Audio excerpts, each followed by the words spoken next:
चंगाई की प्रक्रिया में आराधना और स्तुति का क्या भूमिका है, चलिए इस वीडियो में जानते हैं।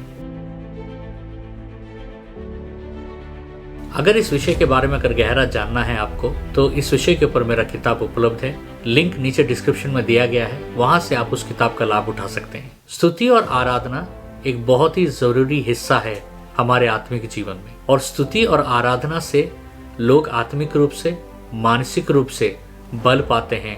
यह हम वचन में पढ़ते हैं। यही नहीं, बल्कि स्तुति और आराधना से परमेश्वर का उपस्थिति को भी महसूस किया जा सकता है, क्योंकि स्तुति और आराधना होता है कि परमेश्वर को बताना कि वो कौन है, कि वो कितना महान है, वो कितना अच्छा है और वो कितना शक्तिशाली है। जैसे भजन संहिता 103 के 1 से लेकर 5 में हम पढ़ते हैं, परमेश्वर की स्तुति हो हे मेरे मन। भजन संहिताकार कहता है कि मेरे अंदर से जो भी समस्त है वो सब परमेश्वर की स्तुति करे, और परमेश्वर ने जो भी अच्छा क्रिया और कार्य किया है उसको कभी ना भूले, क्योंकि वो पापों को क्षमा करता है, और वो रोगों को चंगा करता है, और वो दुर्बलों को बल देता है, और जो गिरे पड़े हुए हैं उनको उठाता है, और वो जवानों को उकाब का बल देता है। इस भजन संहिता में स्पष्टीकरण से लिखा हुआ है, परमेश्वर की स्तुति परमेश्वर के क्रियों को स्मरण करना है, जिसमें चंगाई भी मौजूद है। दूसरा, स्तुति और आराधना क्या करता है कि हमारे मौजूद हालात से हमारी नजर को हटाकर परमेश्वर के वाचाओं पर हमारी नजर को टिकाता है। प्रेरितों का कार्य का 16 का 25 से लेकर 26 जब हम पढ़ते हैं, पौल और सिलास को बंदी गृह में डाल दिया गया और उनके हाथों और पाँव में सलाखें बांध दिए गए,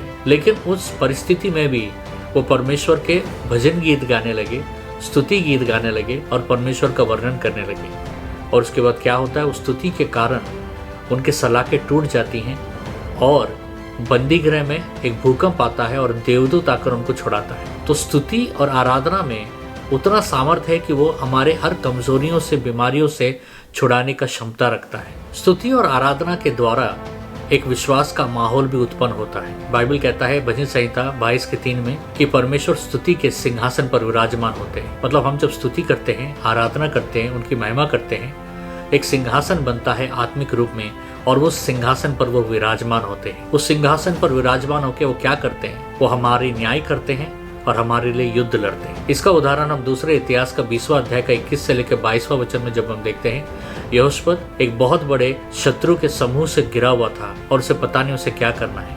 तो परमेश्वर ने उसे कहा कि ये युद्ध तुम्हारा नहीं, ये युद्ध मेरा है, तुम्हें कुछ नहीं करना है। तो यहोशपत क्या करता है, कुछ संगीतकार और वाद्य यंत्र वालों को तैयार करता है और वो युद्ध भूमि में परमेश्वर के भजन, स्तुति और महिमा करते हुए युद्ध भूमि में जाता है, और परमेश्वर उसके लिए वो युद्ध लड़ते हैं। परमेश्वर यहोशपत के सारे दुश्मनों को मार डालता है। तो जब हम परमेश्वर की स्तुति करते हैं तो हमारा विश्वास बढ़ता है।